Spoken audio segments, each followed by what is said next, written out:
berpendapat. Di sini kami akan memaparkan materi tentang kehidupan politik dan ekonomi masa Indonesia pada masa awal kemerdekaan, masa demokrasi liberal, dan masa demokrasi terpimpin.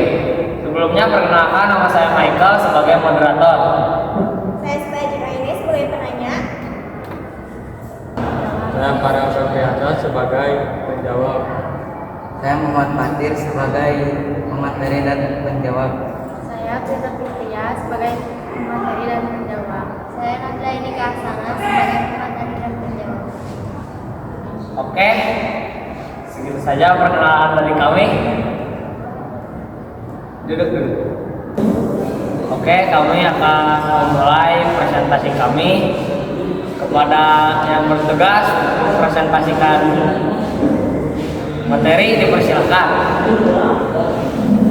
Saya absen 22 akan membacakan materi. Pada masa awal kemerdekaan tahun 1945 sampai 1950, kehidupan politik Indonesia belum stabil karena pemerintah harus mempertahankan kemerdekaan dari upaya Belanda untuk menjajah kembali sekaligus membangun sistem pemerintahan Republik Indonesia. Saya Prita Fitria, absen 25. Demokrasi kehidupan politik dan ekonomi Indonesia pada masa demokrasi liberal. Pada masa demokrasi liberal 1950 sampai 1959, kehidupan politik Indonesia ditandai dengan sering pergantian kabinet karena sistem pemerintahan parlementer yang membuat partai-partai saling bersaing dan sulit mencapai kesepakatan. Fatir absen 17. Pada masa demokrasi terpimpin 1999 dan 1965 kehidupan politik Indonesia ditetapkan pada kekuasaan Presiden Soekarno berperan dominan dalam pemerintahan. Absen 11.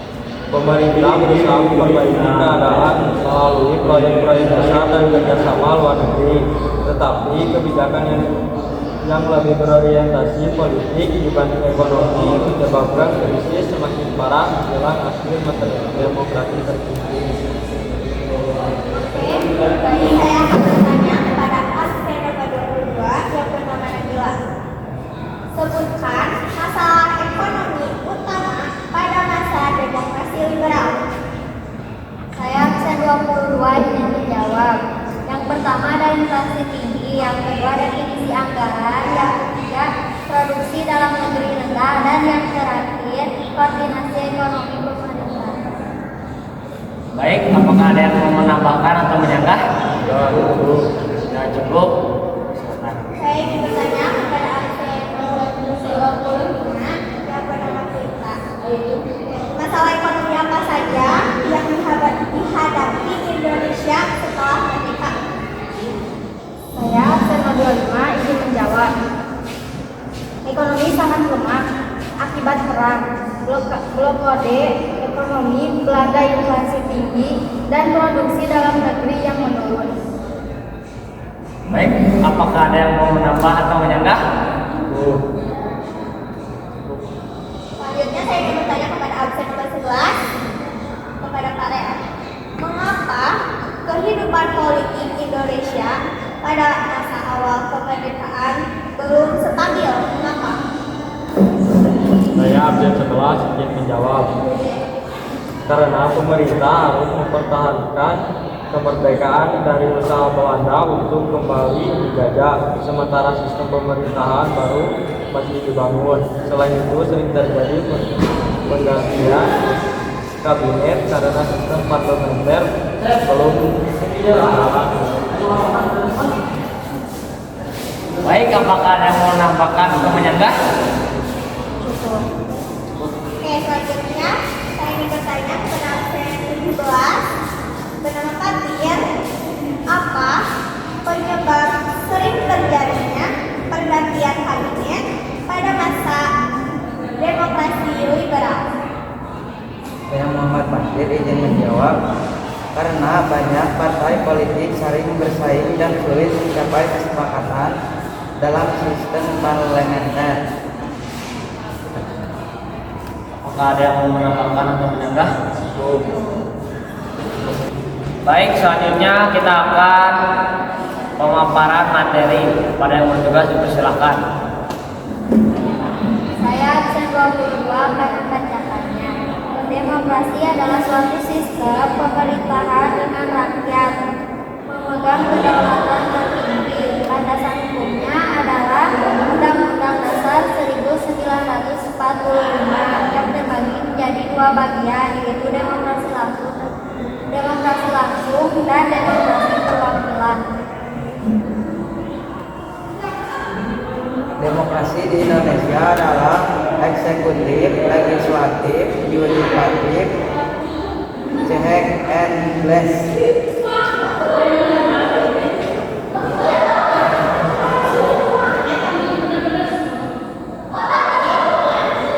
Saya ingin bertanya kepada absen nomor 22, kira-kira sebutkan 3 fungsi utama lembaga legislatif. Saya absen 22 ingin menjawab. Yang pertama, fungsi legislatif yaitu membuat UU atau undang-undang. Yang kedua, fungsi anggaran yaitu menetapkan APBN bersama pemerintah. Yang ketiga, fungsi pengawasan mengawasi pelaksanaan UU dan kebijakan pemerintahan. Baik, saya akan menanya kepada absen 11, apa yang dimaksud dengan lembaga legislatif? Saya absen 11 izin menjawab. Lembaga legislatif adalah lembaga negara yang memiliki tugas membuat undang-undang di Indonesia. Lembaga legislatif terdiri dari DPR, DPD, dan MPR. Baik, apakah ada yang mau menambahkan atau menyanggah? Selanjutnya saya akan menanya kepada absen 12, apa yang dimaksud dengan lembaga eksekutif? Saya ingin menjawab, lembaga eksekutif adalah lembaga yang menjalankan pemerintahan dan melaksanakan undang-undang. Di Indonesia dipimpin oleh presiden dan wakil presiden bersama para menteri. Kalau tugasnya untuk apa? Tugasnya menjalankan pemerintahan, melaksanakan undang-undang, menetapkan kebijakan nasional.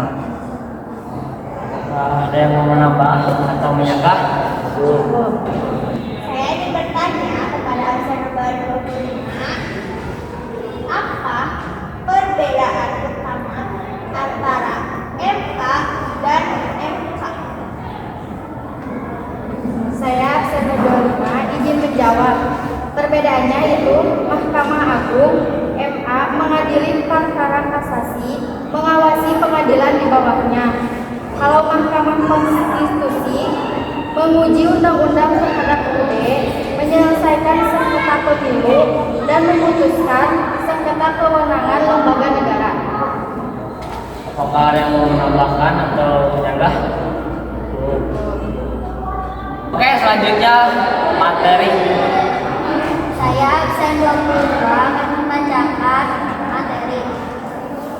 Demokrasi langsung adalah bentuk demokrasi di mana rakyat berperan langsung dalam menentukan kebijakan dan keputusan pemerintahan tanpa perantara atau wakil. Izin bertanya, itu data dari mana sih contohnya kayak gimana? Izin menjawab. Contohnya, rakyat ikut memilih kepala desa secara langsung dengan memberikan surat di tempat pemungutan suara atau TPS. Demokrasi perwakilan adalah sistem di mana rakyat tidak secara langsung membuat keputusan politik, tetapi memilih wakil-wakilnya seperti anggota DPR atau DPRD untuk mewakili kepentingan mereka dalam pemerintahan. Izin bertanya, itu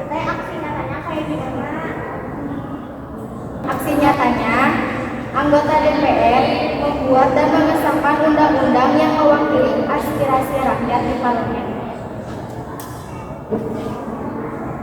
Baik, materi sudah beres. Selanjutnya kita akan tutup diskusi argumentasi kali ini. Mohon maaf bila ada kesalahan. Assalamualaikum warahmatullahi wabarakatuh.